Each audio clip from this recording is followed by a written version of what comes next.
Thank you, Mr. Chairman. Today, the committee continues its critical work of strengthening our healthcare systems by building a stronger healthcare workforce and improving access to primary care.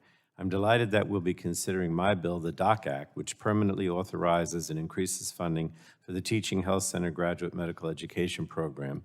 And this program supports the training of primary care medical and dental residents in high-need communities. It's the only federal program that invests in this training of future physicians in a community-based setting rather than a hospital setting. And this is important for a number of reasons. Our healthcare system. Chairman.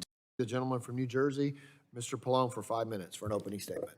Thank you, Mr. Chairman. Today, the committee continues its critical work of strengthening our healthcare systems by building a stronger healthcare workforce and improving access to primary care.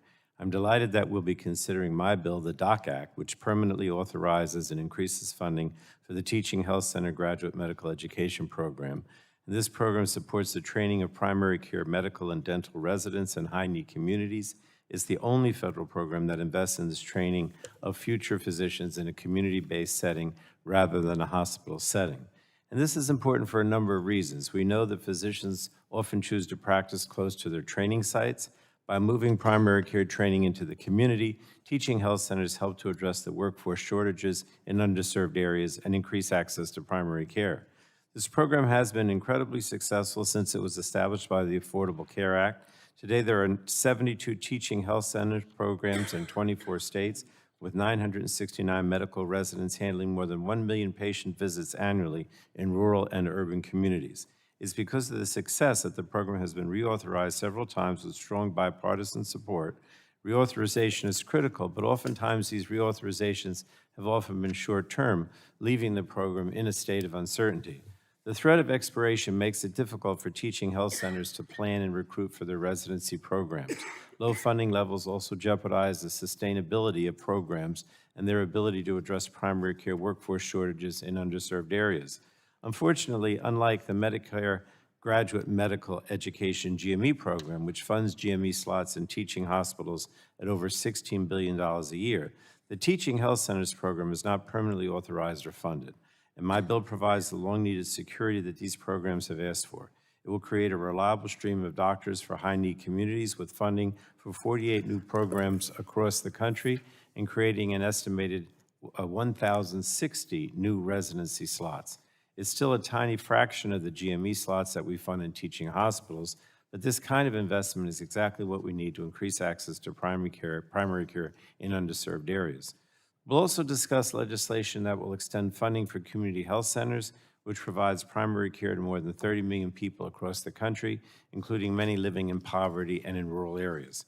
While I'm disappointed the funding included in this legislation today does not reflect increases in the cost of providing care, it is critical that we do not allow this funding to lapse. So I'm pleased that the legislation we are discussing today provides for long-term stable funding for these centers. We'll also examine legislation that will reauthorize other expiring public health programs, including the Special Diabetes Program and the Special Diabetes Program for Indians. Both of these programs provide critical research and care. In particular, the Special Diabetes Program for Indians funds critical treatment and prevention efforts for American Indians and Alaska Natives who have the highest prevalence of diabetes in this country.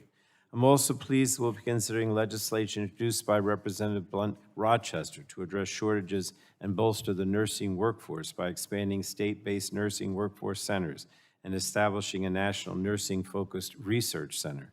We'll also discuss legislation that seeks to improve existing programs at the Health Resources and Services Administration, HRSA, including the Organ Procurement and Transplantation Network, or OPTN. More than 6,000 Americans die each year while waiting for organ transplants, and this problem is even more pronounced for people of color and people in rural communities. HRSA has undertaken a number of efforts to modernize the OPTN, and the legislation before us today seeks to complement those efforts.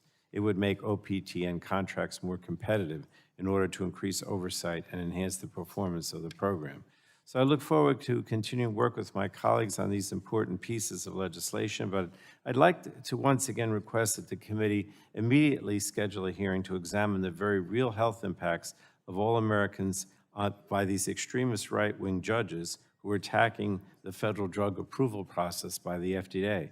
Today, we expect a decision from the Supreme Court, but the decisions to date challenging FDA's decade-old approval of the drug mifepristone are not grounded in science or in law.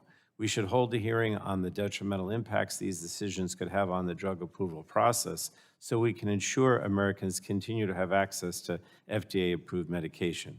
There's no time to wait, and that's why every Democrat on this committee has requested the Republican majority schedule a hearing immediately. We must examine the very real impacts that these dangerous court decisions could have on the American people. And with that, Mr. Chairman, I thank you and I yield back.